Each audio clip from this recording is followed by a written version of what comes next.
Sur les bords du Tigre, Mossoul, deuxième ville d'Irak, se remet difficilement de 3 années d'occupation et de guerre contre Daesh. Ensuite devenue le théâtre d'une bataille sanglante entre octobre 2016 et juillet 2017, la ville porte toujours les stigmates des combats qui ont fait rage en son sein. Au nord de la vieille ville, tout près de la mosquée de l'imam Mouchine, un édifice en est le symbole. L'église chaldéenne Al-Tahira de Mossoul. Cette cathédrale, pour moi, actuellement, c'est la plus belle cathédrale du monde. Elle est très belle comme ça. Et ça montre le Christ sur la croix. Et la vraie cathédrale, c'est le corps du Christ. Vandalisée et pillée sous l'occupation de la ville par Daesh, la partie intérieure de l'église est aujourd'hui encore debout. À l'extérieur, en revanche, les murs, la toiture ou encore le clocher, résultat des travaux d'élévation de l'édifice au cours du XXe siècle, ont subi d'importantes destructions. Trop importantes pour être restaurées. Mon projet actuellement, étant donné Daesh a attaqué et détruit complètement ce lieu-là, maintenant c'est impossible de restaurer tout cela. Il faut enlever tout ce qui est nouveau en béton et redonner cette belle habit pour cette église ancienne, pour la donner vraiment comme elle était à l'origine. Née suite à un schisme au sein de l'église de l'Orient, l'église chaldéenne est reconnue par Rome au XVIe siècle. À Mossoul, cette dernière a toujours eu un lien très fort avec l'église Al-Tahira. Reconstruite en 1744 sur l'emplacement de l'ancien couvent Mar-Gabriel, célèbre dès le 7e siècle pour son école de théologie de l'église de l'Orient, le lieu a pendant très longtemps rassemblé la communauté chrétienne. Ce lieu-là est devenu une église de pèlerinage, où il y avait beaucoup de gens qui venaient chaque année pour le pèlerinage, pour la fête de la Vierge Marie, où les chrétiens venaient pas seulement de Mossoul, mais aussi des villages de la plaine de Ninive, de Bagdad, de Bassora, du nord. Donc c'était vraiment un lieu d'accueil extraordinaire. Lieu de pèlerinage tel que les moussoliotes surnomment Al-Tataniya, comprenez l'église du bas, fut longtemps considéré comme un chef-d'œuvre architectural, voire même comme l'une des plus belles églises d'Orient. Une renommée qui fit d'Al-Tahira la cathédrale de l'église chaldéenne à Mossoul à partir de 1980. Elle le restera jusqu'à l'assassinat de l'archevêque chaldéen Palos Farah Shraho en mars 2008.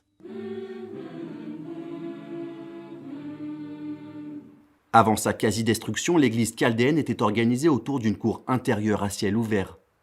Véritable espace liturgique, cette dernière abritait un autel nommé Betslota, un terme qui signifie oratoire en langue syriaque. Au nord, les portes des hommes et des femmes permettaient aux fidèles de pénétrer dans l'enceinte sacrée. Sur leur fronton, des inscriptions en syriaque rappellent la participation des chrétiens à la résistance contre le siège de Mossoul par les troupes perses de Nadir Shah en 1743. Heureusement, ça n'a pas été défiguré par Daesh, tout simplement parce qu'il n'y avait pas de croix. Eux, ils ne pouvaient pas voir la croix, comme si c'est diabolique. Pour eux, ça les dérange. Et ici, heureusement, sur les deux portes, il n'y avait pas de croix, il y avait seulement des inscriptions et des écrits araméens, des prières. Cet art de graver le marbre de Mossoul, qui vient de la région de Mossoul, qui est en gris ou avec des veines en noir ou en blanc. C'est vraiment quelque chose d'un bijou très très beau. On l'appelle le farish de Mossoul. Donc on faisait les fenêtres, le tour, et aussi on gravait les écritures là-dessus. À l'intérieur, un mur de pierre sculpté sépare le sanctuaire de la nef. Il s'agit de la porte royale. Surmontée de 2 arches en ogive, elle est finement décorée de formes géométriques et d'inscriptions en syriaque. Ce qu'on voit ici, la porte principale, où il y avait l'autel principal qu'on célébrait, et il y a 2 données sur la gauche et à droite également de l'intérieur de cet espace qui donnaient sur l'autre autel de l'autre côté et les 2 autels à gauche et à droite, comme l'architecture orientale en général. Donc cette église est très importante par les couches différentes justement de la foi et de l'architecture qui donne vraiment un chef-d'œuvre unique de son genre à Mossoul. Véritable pièce centrale de cette église, le mur de la porte royale organise la vie liturgique de l'édifice. Sur sa droite, une porte donne accès au baptistère. Dans son prolongement, plusieurs niches de prière décorent le mur. Autrefois ornées de sculptures représentant les croix glorieuses, elles ont, elles aussi, subi la folie destructrice de Daesh. De l'autre côté de la porte royale, 2 autres portes ornent le mur. Elles desservent respectivement la sacristie et le martyrium. De l'autre côté de la nef, enfin, les restes du bema sont encore visibles. Anciennement situées à l'extrémité ouest de l'église, ces pièces de marbre sculptées jonchent aujourd'hui le sol.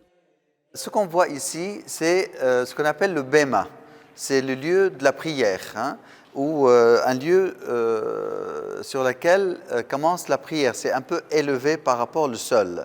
Et donc il y a une démarche comme vraiment démarche de peuple de Dieu qui va progressivement pour arriver de terrestre au céleste, de matériel au spirituel. Pour soutenir sa nef, Al-Tahira peut compter sur le soutien de 4 piliers faits dans un marbre typique de la région de Mossoul. À leur sommet, les voûtes sont revêtues de formes géométriques discrètement sculptées. Heureusement que cette pierre, elle est pierre vivante par les gens qui la touchent, par les gens qui prient, parce qu'elle porte justement l'histoire. Et je sens maintenant les veines de ces pierres, ce marbre doux. Les milliers de personnes qui sont venues ici pour la toucher et pour prier aussi, l'embrasser, c'était les coutumes anciennes. Et c'est vraiment, je sens que c'est un être vivant qui prie le Seigneur avec les êtres vivants que nous sommes aujourd'hui. Bien que portant le même nom que 5 autres églises à Mossoul, dont notamment l'église des Syriaques orthodoxes toute proche, l'église Al-Tahira des Chaldéens a toujours été un lieu important pour la communauté religieuse de la ville. Si le nombre de ses fidèles ne cesse de diminuer au fil des années, Monseigneur Najib compte bien reconstruire ce lieu pour les accueillir de nouveau chez eux.